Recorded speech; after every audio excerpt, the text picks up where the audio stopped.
Hello all, I am Dr. Ajay Sharma, Department of Electronics and Communication Engineering, James Engineering Management Technical Campus. The subject that I teach in this semester is digital communication. This subject is for BTech Electronics and Communication Engineering 5th semester students. The topic that I discuss today is non-return to zero and return to zero part 2. NRZ means non-return to zero, RZ means return to zero line coding. Polar signaling. For polar signaling, we have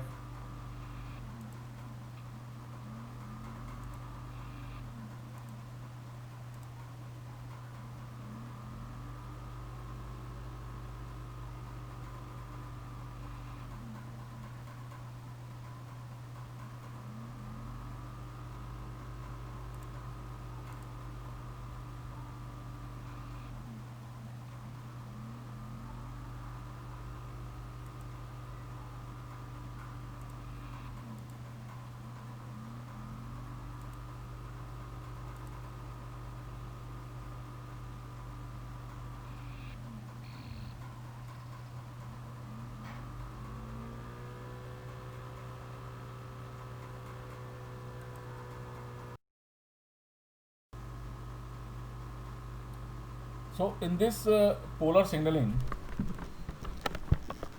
a high data is represented by a positive pulse, while low is represented by a zero pulse. So look at this picture. The first, these square pulses are represented as a clock pulses, right? These are, second one is the data pulses. These are this is the data string represented by 101001110. So this is our data string. Now this data string is actually the output of source coders. The function of source coder is to convert analog signal in a digital bits, and digital bits are represented as 1 and 0. So these 1 and 0 are digital data, and this digital data should be converted into a digital signal. For that particular purpose, we use line coding. The line coding performed by a line coder. So line coder is a system where you convert sorry, digital data into a digital signal. Right? In digital signal, one bit is represented by a certain voltage level and 0 is represented by another certain voltage level, right? So in this particular section, we are talking about polar NRZ and polar RZ. Look at the third picture, this third picture, where 1 and 0 string is converted into a signal, and we call that signal as a digital signal having the format of polar NRZ. Look at this picture. The bit 1 is represented by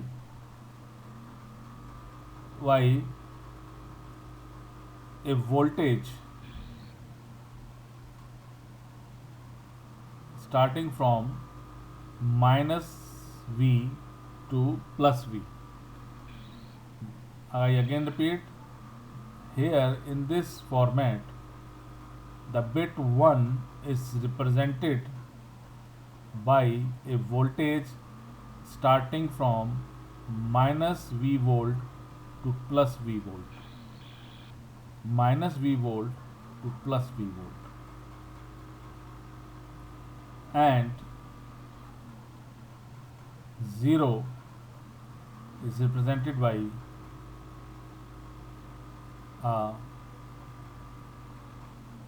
negative pulse of magnitude minus V volt.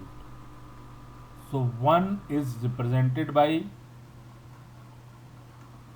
a voltage starting from minus V to V, and this voltage maintained throughout the bit period. Similarly, 0 is represented by minus V volt, and this is continue during the whole bit period of 0. In this way, this 1010011110 string, which is a data string, which is a digital data, can be converted by a line coding, which we called as a NRZ, polar NRZ line coding. So this is the formation of polar NRZ.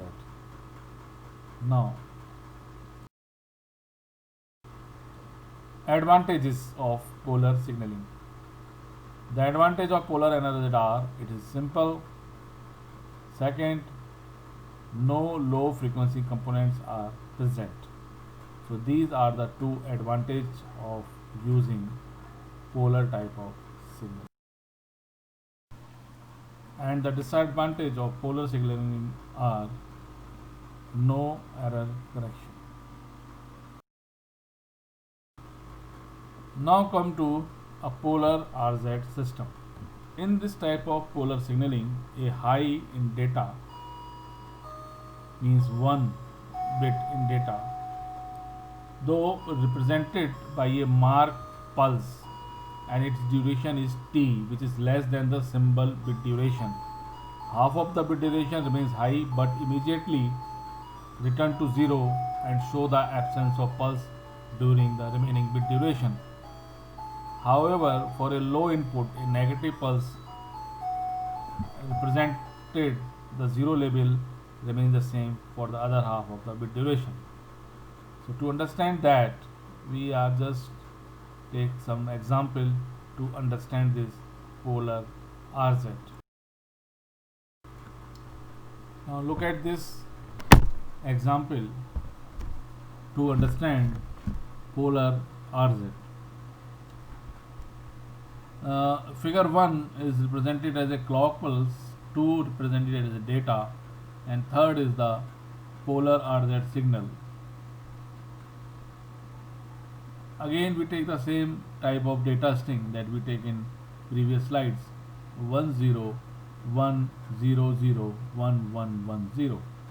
Now this digital data, now we convert it into a digital signal by a technique which we called as a polar RZ signaling or polar RZ coding. Look at this.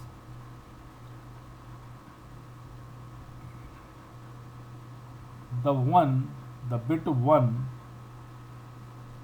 is represented as a voltage level V during the half time of the whole bit period 1. The remaining half time, the voltage level drop to 0. I again repeat, bit 1 is represented as a high voltage V, or you may say positive voltage V, during the first half time period of the whole period of 1. The remaining half period of bit 1 represented as a 0 volt. In case of 0 in data, the 0 bit represented as a negative voltage or minus V voltage during the first half of the whole bit period 0, and the remaining, or you may say second half bit time, is represented as a 0 volt, right? So when 1 is to be considered, then there is a transition of plus V volt to 0 volt, and when 0 is the case, then transition is from minus V volt to 0 volt. So in this way, every 1 is represented as positive voltage of a certain level during the first half time period, and 0 voltage during the remaining half time interval, and 0 is represented by minus V volt during the first half time interval, and 0 volt the remaining or the second time interval. So in this way, these 1 0 are converted into this polar RZ format. Okay, I think you all are understand that. Look at this. I again repeat that. Look at this one. Look at this one. First, second, third, fourth, fifth, sixth bit 1. During 1 bit time, first half represented by plus V volt, second half represented by 0 volt. Again 1 come in the picture, so first half represented by plus V volt, remaining 0 volt. Again 1 come in the picture, first half represented by 1 volt, remaining by 0 volt. And 0 come in the picture, so now the cycle start, now the voltage start negative V, and it continue until the first half finish. And when the second half start of this bit period 0, it again come to the 0. So in this way, this 1 0 1 0 0 1 1 1 0 string can be converted into polar RZ signal. Now, the advantage of polar RZ is it's a simple and no low frequency component are present. And the disadvantage of polar RZ, the disadvantage of polar RZ are no error correction. There is no possibility to correct the correction if error come in the picture. Occupies twice the bandwidth of polar NRZ. So if you compare with non-return to zero polar, this RZ occupy twice the bandwidth. So when you choose from NRZ to RZ, you always choose NRZ because less bandwidth is required in NRZ, so that you send more information through a common channel rather than to RZ format. And the signal drop is caused at a place where non-zero at 0 hertz. So this is not very significant. The significant thing in this, the main disadvantage that come in the picture is that it requires more bandwidth, or you must say twice the bandwidth that it requires in polar NRZ. So we always prefer a polar NRZ rather than a RZ. The disadvantage of this unipolar RZ are again the same slide, I think. And this is just the finish of the part 2 of RZ and NRZ.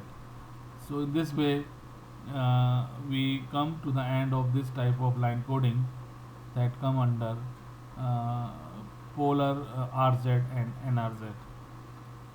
So this is one phase that is completed today. Again, there are some other line coders that are indicated in the syllabus.